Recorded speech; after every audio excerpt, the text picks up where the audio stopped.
Welcome to episode 10 of Downwind Diaries. This is our long form content that South African surfski are putting out there around or the lead up to the ICF Surfski World Champs, which happened over the weekend. It's now Monday. All gone, it's finished. We're back on the beach at DC, which is actually the home venue for our SASS Surfski Academy. It's kind of our home, and a place we know well, and everyone else got to know it well over the weekend. For me, the highlight, Greg, was definitely the representation from so many countries from around the world taking part. To see so many boats on the start line in that mass start was just absolutely phenomenal. What was the statistic? The highest number of boats, the singles, at a start ever? I don't know the exact number, but 500 odd plus paddlers. So that was a big one. Number two, as you said, all those countries. But number three, how they celebrated South Africa or this event. I mean, that post by Ben Maynard was just so special, where he said he got to know our DNA, and it was so true. The DNA is in the way the volunteers support. It was just South African style, and as Colin said in the speech, it was done on a shoestring budget. It was. I think obviously part of the history of Durban as a place is kind of where surfski paddling started. There's nuances to this town with surf, hectic conditions, and everything that goes with Durban. And it was really cool to see so many countries that don't necessarily always get to experience waves just embrace it. Guys are learning. The clinics leading up to the race, and everyone just taking in everything that Durban has to offer. So the second highlight for me was definitely the competitive nature and the depth of the field. So we've talked a little bit about the country representation, but sure, folks pitched up here to race. Your medal, your category. I mean, so Barry got a bronze in his category. He raced his heart out. When he hit the beach, I took one look at him and I got nervous. I thought to myself, this is a heart attack victim. He was down on the sand. He gave everything. He had nothing left. So well done to you. But to think that your winner of your category was no one other than Flash Gordon. I mean, what a category. Who came second? Jasper Mocker. Jasper Mocker. There you go. So I was third. You were in the company of greats. But that's the lovely thing about surfski paddling. There's so many races within a race. I chatted to my dad afterwards, and he's the 70 pluses. Yeah. His components, he got second, but got a really bad clap from the oak that won that sort of section. Who won the section? Matt Carlisle in the 70 plus. Matt's got so many world titles. One of the guys in our hospitality group, Maz Latham, was third in that category. That was great. But just so much depth in every single category across the board. Herman Chalipsky winning the 60 to 64 age group, and there were 30 contenders in that age group. I think I was chatting to Ben, in the 44 to 49, there were over 50 entrants in that category. And no one slow. No one slow. It was absolutely unbelievable. Yeah. So I think for me, obviously, all of those categories having depth's great, and the depth coming from some different places. Yeah. Different countries. Yeah. Well, for me, the Europeans definitely showed up in a big way. Spanish, the French, obviously Pierre having an unbelievable race, finishing second. The under 23 category dominated by Portugal, Spain, and France. Europe's arrived.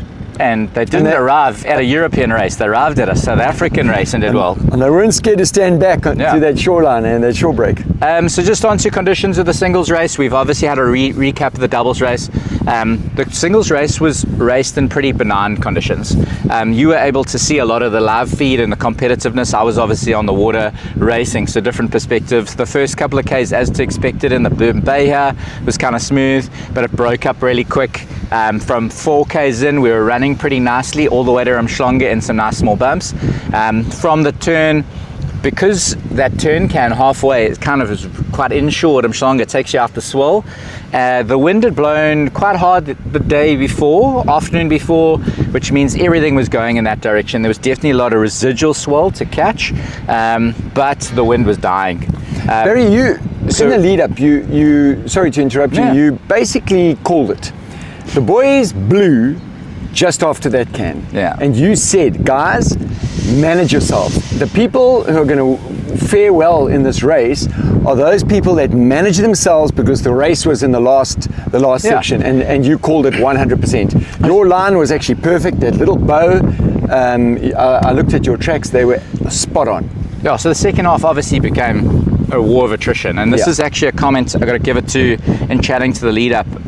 Kenny Rice came to Derbs with the whole of the other guys and chatting to Kenny, and his approach to training for this Worlds was he said to me, and I can't give the credit to his words for me, this Worlds was going to be won on attrition of the guys that really stayed in the mix in the second half. Big up to some of the guys that took it out in the front in the first half. David Mocker, sub-master, giving it horns in the top three, and his son taking the lead in the start by 4 boat lengths. Yeah, and he took off there. If he had wings, he would have taken off into the air. Yeah, so David took it out early, Gordon and a couple of the other guys, but obviously that second half paying dividends. Corey really paid himself patience. His race tactics were on the number. So Corey around the corner was well off. He was 16 to 20 seconds off the lead bunch. But that's the trick, is it's only halfway. Yeah. He left some in the tank. So first, congratulations to Corey on a 4th world title. Amazing. He is well on his way to GOAT status of one of the greatest paddlers of all time. It's beautiful watching him. His first World Championships was 2015, and now 10 years later, his 4th. He looked so comfortable in the video footage I've seen. His hands were high, he was twisting, his technique looked impeccable. He looked comfortable and within himself the whole way. So yeah, just absolute class show by Corey. Relaxed, and Oscar's commentary, he was commenting on the way Corey was relaxing, using that little bit of a swell, that little break, and I think that's textbook. I think those people who want to know how to work these conditions, just watch him there. And then our good friend Kira, I mean, I had tears in my eyes. That was so cool to see. I think if anyone's put in the work, put in the time, we've said it in previous Downwind Diaries episodes that we've done, is the absolute and utter professionalism in the approach to her training, her racing. You got to give it to her. And just one thing I have to say about Kira is how much fun she's having in the process. I think this end goal of Worlds for her was a big one, but I think she's really enjoyed the stepping stones to get you. So yeah, really cool to see her also tip her hat to Pete across the line. She dedicated that race to Pete, and it was so beautiful. Yeah, very cool. Just across the board, under 23s, Benoito in 3rd. Huge result from the Portuguese. He's known on the videos where we watch as a pretty good downwind paddler, but really came into his own in the flat sections in the second half of the race. I chatted to Nicky Norton after the finish, and he said the oak was power. So yeah, Nicky's finish was classic. To Pierre in 2nd and Benoito in 3rd. Yeah. Great results. Benoito still in under 23, and in the ICF rules and categories, it's the first year that they've been able to give an under 23 multiple awards. Previously, if you were an under 23, you had to stay in that category and you weren't able to win the opens, and that change of rule has allowed him to be the under 23 world champ, as well as 3rd in the new open category that was the senior category, which is quite exciting for him. Our Jade came 3rd got a bronze in the under 23, so well done to you, Jade. You put your heart into that one. And then in the ladies, DMAC, I've got to know DMAC just hanging around this last week. No frills, no fuss athlete. She went out like a bat out of hell at the start and gave it everything. She said in her interview after the race that she felt like she was comfortable and in the mix right up to the end. She was. She pushed. I mean, it was scary to watch her coming in there 20 odd seconds behind Kira. And said she emptied her bucket and made sure that she gave everything she had. No, she did. Quality performance from her. And then I don't want to say the surprise of the day. That's probably the wrong wording, but Rosie Edwards in 3rd.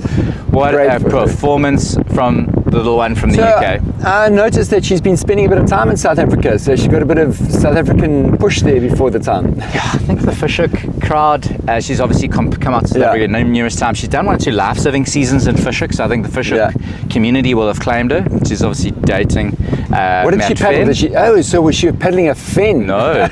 What did she paddle? She's on an NK, and good on the NK for bringing some boats out to South Africa. Yeah, well done on that. Really well done. Hard mission to get some boats all the way across the world to get you. Nilo also here, Ben water paddle and Nilo into third. So yeah, across the board, nice representation from all the manufacturers, with Fen winning the men's, Carbonology winning the ladies, and a mixed pot Epic in second in the ladies, with a boat built here in South Africa, in Cape Town. So yeah, from a manufacturer's perspective, a nice spread. And you gave them a massive shout out in the last episode, and after that I went and watched the guys working and just took notice of how hard they worked behind the scenes. And loading trailers. It was crazy. At the finish yesterday, just loading trailers. But yeah, just a well done to Rosie, stepping up to the plate, great. And a really good senior result, and obviously winning the under 23s. What a performance. I don't think we're going to spend too much time into the rest of the results. They're all online, and I'm sure some of the other podcasts will dive a little deeper. I'd like to just go back to those conditions, Barry, because you raced it. I was busy with logistics. I sacrificed my race, but it looked like it was on the edge. There was wind. You had to use every bit of experience that you had, and if you didn't race smartly, you burnt a lot of matches. So Greg, I don't think the wind is the right call. So there was a lot of residual groundswell that the guys were catching, specifically in the second half. I think we had a little bit of wind in the first half, but that wind kind of died off in the second half. And that residual swell takes a lot of power to catch. It's kind of a little bit more spread out. The wind swell is kind of closer together and easier to catch. And you really had to have a lot of grunt to get onto some of the stuff in that second half. So what did by that stage, folks were tired. What is a guy like Corey? How does he make it look so easy? What is it? What is the trick? Because this episode is Downwind Diaries. Yeah. Not the episode, but the series. And watching some of the guys and listening to Oscar, he was saying that guy's burning too many matches. He's not doing the right thing. Corey's doing the right thing. Kira's doing the right thing. How do they generate that speed without burning the matches, maintain it, and what are the ingredients to success on conditions like this? I think it's a couple of things. It's like we train a little bit with Hank McGregor, and he talks about a concept of having a matchbox full of matches. You've only got so many matches in that matchbox, and when you put yourself in the hurt locker, or you're starting to push into that lactic acid zones and really going hard for runs, you start to burn some of those matches, and you can't necessarily replace them. And as you start to deplete your matchbox in the latter half of the races, obviously you kind of got to hold back a little bit, not blow. And the guys that just got the most amount of matches in that second half are able just to dig down and grab those matches and the resources that they've got left physically. And then we can't diminish that surski paddling is a skill-oriented sport. There's so many, from technique to catching runs to timing of when to pull, when not to pull. So it's quite a diverse set of skill sets that's combining physical boat skills, paddle skills with athletic performance. And Corey's got three. He's got the technique and the power. He's won races around the world in the flats. He's got the skill. From a catching runs perspective, he's won Molokas and downwind races at the Doctor with class.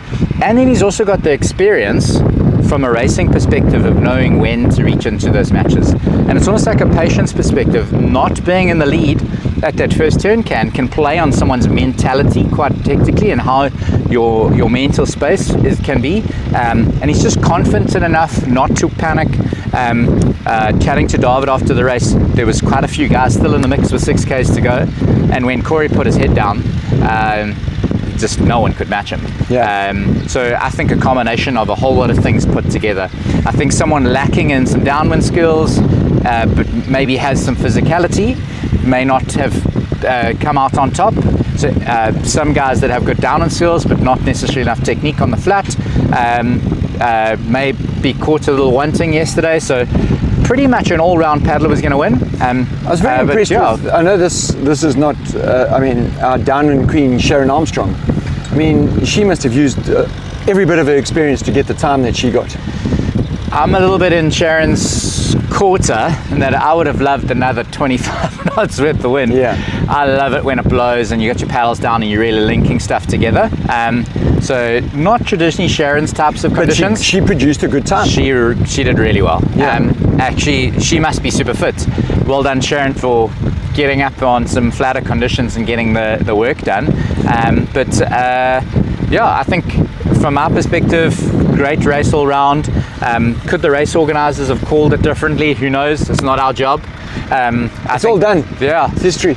Durban certainly produced some really interesting dynamics with wave zones. A lot of people came short. Luckily, Westbrook not as bad as Toti the day before, so a lot of guys got in and still finished the race without huge swims. One big lesson: don't celebrate until your feet are on the shore. Yeah. Those videos of the guy giving a big celebration, nose diving, and then getting smashed. Yeah, I think a learning lesson for most of the paddling communities that came out here is another skill set that they probably wouldn't have learnt anywhere else. It's not going to go back in their suitcase with them. It's going to go back in their hearts and their heads. But just looking back on an amazing week of people, I think for me a standout is some of the people we've met, some of the friends we've reconnected with coming to our hometown. I'm certainly have loved this week from a number of perspectives. I think results aside, this was a celebration of surf paddling and surf paddling community, which is amazing, and to many more years of doing what we love. Barry, I've loved doing the episodes on this particular event, but once this is all packed up, we're heading to East London for Piet Marlin. Yep. And I don't know how many of the internationals are going to be there. So I've been talking to Charles van Wyk, the organizer of the Piet Marlin, a hell of a lot. I indirectly are kind of involved in his race committee. I don't know the exact numbers, but he says he's pretty close to his record number from last year from a total race perspective. And he didn't quote the international number, but he said he's got 22 countries entered. Wow, that's going to be awesome. So very, very cool. Maybe a bit of an introduction, just a quick one for Piet Marlin. It's a special race. Yeah. I was actually wondering, how would that have been for Worlds? So just a little bit about Piet Marlin. It's a traditional race in South Africa, sponsored by Biogen. Got some great sponsors. A world-class run event. Charles and his team from Border Canoe Club put on a great show. Certainly for international paddlers that do want to come back to South Africa and don't obviously have a Worlds here, it's my by far favorite event on the South African calendar. Super cool. The race courses are achievable. 22 kilometers for 2 days. Singles race on the first day, doubles race on the second day. So a little bit of South African culture with the doubles. More gentle surf there, but more gentle. Can be more gentle. There's one or two notorious point breaks in the Eastern Cape, namely yellow sands that have taken some scalps in the past. But yes, nice sheltered starts, and just another amazing paddling community. We've saw the paddling community here in Durban dive in and sort of get involved in this event, and no different with East London. The town of Nahoon and the local community really backed the event in a big way. Great sponsors, great giveaways, great value for money. So yeah, if you're looking to come out to South Africa in the future, great event. Make it a 2026 bucket list tick. Yeah. It is really a beautiful event. So we obviously, this is episode 10 and closing out our series from a World Championships perspective, but we've enjoyed this so much. We're going to keep going with Downwind Diaries in the months to come. Our next couple of episodes will probably be around Piet Marlin next weekend. We've got an interesting interview coming from you from the race director of the PE to East London Bullerwood, as well as one or two others. I'm hoping in the next couple of months this turns into guest people that we can interview along the road. We've already had one or two others with Ben Maingard join us, Kira and Jade, so hopefully we can get some of the men's competitors to give us some interviews, yeah, it's look forward to continuing with Downwind Diaries in the months to come. So closing off from a World's perspective and moving on to Piet Marlin, and Charles, we're looking forward to bombing your place next week. See you there.